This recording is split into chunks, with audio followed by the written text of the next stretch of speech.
Venezuela पर अमेरिकी हमला, दुनिया में मचा हड़कंप। मादुरो की गिरफ्तारी के दावे पर भारत, ईरान, तुर्की, कतर, मलेशिया समेत कई देशों की आई तीखी प्रतिक्रिया। आइए बताते हैं आपको पूरी खबर इस रिपोर्ट में।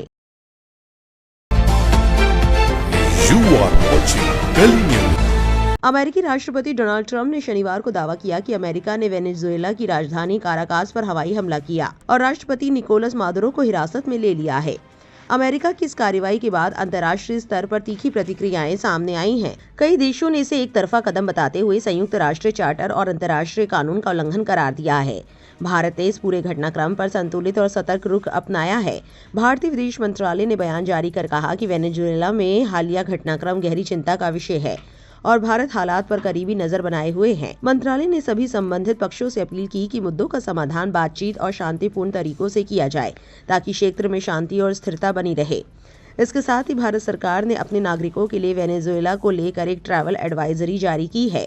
सरकार ने लोगों से अपील की है कि वे वेनेजुएला की सभी गैर जरूरी यात्राओं से फिलहाल बचे। इस बीच देश की प्रमुख विपक्षी पार्टी कांग्रेस ने भी अमेरिकी कार्रवाई पर चिंता जताई है। कांग्रेस नेता जयराम रमेश ने कहा कि किसी भी देश द्वारा अंतर्राष्ट्रीय कानून के सिद्धांतों का एक तरफा उल्लंघन स्वीकार नहीं किया जा सकता। ईरान ने अमेरिका पर सीधे निशाना साधते हुए वेनेजुएला पर हुए हमले को देश की संप्रभुता और क्षेत्रीय अखंडता का खुला उल्लंघन बताया है। ईरानी विदेश मंत्रालय ने कहा कि ये कार्रवाई संयुक्त राष्ट्र चार्टर, खासतौर पर बल प्रयोग से जुड़े अनुच्छेदों का स्पष्ट उल्लंघन है और इससे अंतर्राष्ट्रीय शांति और सुरक्षा को गंभीर खतरा पैदा होता है। ईरान ने संयुक्त राष्ट्र और सुरक्षा परिषद से अमेरिकी कार्रवाई को रोकने की मांग की है। मलेशिया ने भी इस मुद्दे पर सख्त प्रतिक्रिया दी है। मलेशियाई विदेश मंत्रालय ने कहा कि वो किसी भी देश के आंतरिक मामलों में विदेशी दखल और ताकत के इस्तेमाल का विरोध करता है। राष्ट्रपति अनवर इब्राहिम ने अपने बयान में कहा कि राष्ट्रपति मादुरो और उनकी पत्नी को बिना देरी के रिहा किया जाना चाहिए। उन्होंने कहा कि बाहरी ताकतों द्वारा किसी सरकार के प्रमुख को हटाना एक खतरनाक मिसाल है और वेनेजुएला के लोगों को अपना राजनीतिक भविष्य खुद तय करने का अधिकार है। कतर के विदेश मंत्रालय ने भी मौजूदा हालात पर गहरी चिंता जताई है।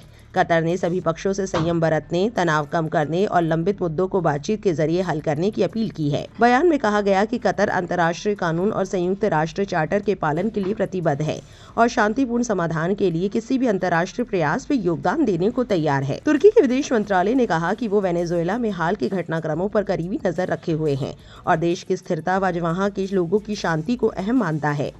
तुर्की ने भी सभी पक्षों से संयम बरतने की अपील की है और अंतर्राष्ट्रीय कानून के तहत संकट के समाधान में सहयोग की पेशकश की है। लेबनान सरकार की ओर से अब तक कोई आधिकारिक बयान नहीं आया है, लेकिन वहां मौजूद संगठन हिजबुल्लाह ने अमेरिकी कार्रवाई की कड़ी निंदा की है। हिजबुल्लाह ने इसे वेनेजुएला की संप्रभुता, अंतर्राष्ट्रीय कानून और संयुक्त राष्ट्र चार्टर का खुला उल्लंघन बताया और मादुरो सरकार के साथ एकजुटता जताई है। भारत में चीनी दूतावास की प्रवक्ता यू जिंग ने कहा कि चीन एक संप्रभु देश के खिलाफ अमेरिका के खुले बल प्रयोग की कड़ी निंदा करता है। उन्होंने कहा कि इस तरह की कार्रवाई लैटिन अमेरिका और कैरेबियन क्षेत्र में शांति और सुरक्षा के लिए खतरा है। जापान ने G7 देश के तौर पर वेनेजुएला में लोकतंत्र की बहाली और हालात को स्थिर करने के समर्थन की बात कही है। कुल मिलाकर वेनेजुएला पर अमेरिकी कार्रवाई के बाद अंतर्राष्ट्रीय स्तर पर विरोध तेज होता जा रहा है और ज्यादातर देश बातचीत और शांतिपूर्ण समाधान पर जोर दे रहे हैं। इस पूरी खबर को लेकर आपकी क्या राय है, कमेंट सेक्शन में जरूर लिखें और इस वीडियो को ज्यादा से ज्यादा शेयर करें।